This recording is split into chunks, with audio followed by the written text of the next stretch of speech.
मित्रांनो, पूर्वीच्या काळामध्ये विज्ञान एवढं जरी प्रचलित नसलं, परंतु आपले जे पूर्वज होते ते खरोखर खूप हुशार होते आणि तेव्हाच्या चालीरीती आणि आजचा वैज्ञानिक दृष्टिकोन यामधला जर आपण फरक बघितला तर तुम्ही एवढे आश्चर्यचकित होऊन जाल की तुम्ही ही जी सिरीज आहे ही नेहमीसाठी कंटिन्यू करणार। आणि बघा, या सिरीजमधला हा पहिला व्हिडिओ आहे आपल्या पर्टिक्युलर नॉलेजवरती।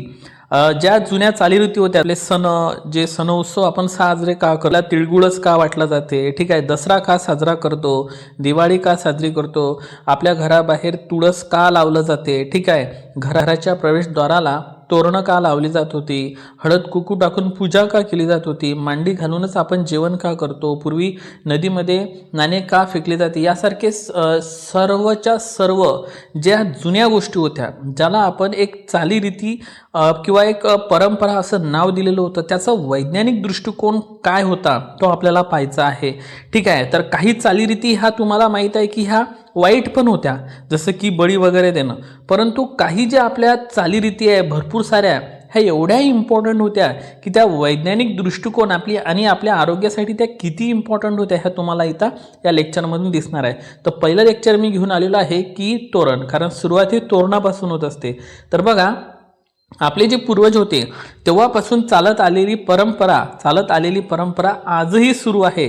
जेव्हाही आपल्या इथे सण असतो, उत्सव असतो, तेव्हा आपण सुरुवात जे करतो ते तोरणापासून करतो। तर बघा, तोरणाचं खरं सायंटिफिक रिझन काय होतं, आपण हे एक पूजेचं साधन म्हणून तर करतोच, परंतु सायंटिफिक रिझन बघा काय होतं। तर ही सिरीज आपण अशीच कंटिन्यू ठेवणार आहे, तुम्हाला सगळ्या बारीक सारीक गोष्टी मिळणार आहे आणि आपले शास्त्र किती पारंगत होते ते तुम्हाला इथून दिसणार आहे। बघा, तर हे जे तोरण, आता आंब्याच्या पानांपासून आणि झेंडूच्या फुलांपासून तोरण तयार केलं जाते हे आपल्या सर्वांना माहीत आहे। आता याचे काय वैशिष्ट्य आहे बघा, जे आंब्याचे पानं आहेत, ठीक आहे, हे ऑक्सिजनची निर्मिती करतात। बघा, तोरणामध्ये प्रामुख्याने आंब्याची पाने आणि झेंडूची फुले वापरली जातात। आंब्याची पाने तोडल्यानंतरही बऱ्याच वेळेपर्यंत प्रकाश संश्लेषण करू शकतात, ज्यामुळे घरात हवेत ऑक्सिजनचं प्रमाण वाढत होतं।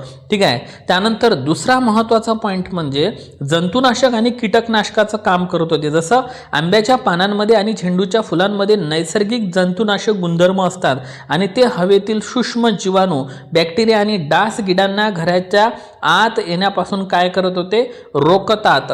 त्यानंतर हवेचं शुद्धीकरण, बघा, घराच्या मुख्य दरवाजातूनच बाहेरची हवा आत येत असते आणि तोरणातील पाने हवेतील हानिकारक कण कार्बन डायऑक्साईड शोषून घेऊन हवा काय होत होती, शुद्ध होत होती। हा एक पहिला महत्त्वाचा पॉईंट। त्यानंतर बघा, सकारात्मक ऊर्जा आणि मानसिक आरोग्य, बघा, जेव्हाही आपल्या इथं सण वगैरे असते आणि तोरण लावलेलं असते तेव्हा आपल्याला खूप फ्रेश आणि एकदम सकारात्मक ऊर्जा आपल्यामध्ये येते, कारण याच्यामधला हिरवा रंग आणि पिवळा रंग हा मनाला बघा प्रसन्नता देते। आताही तुम्ही बघा किती फ्रेश आणि प्रसन्न वाटत आहे बघा।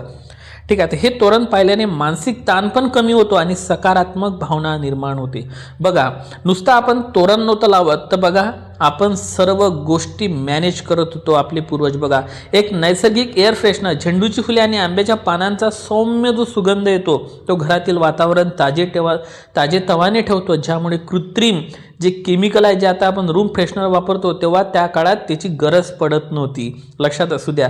आणि थोडक्यात सांगायचं झालं तर तुमच्या ओव्हरऑल एक लक्षात आलं असेल की तोरण घराला का लावतात।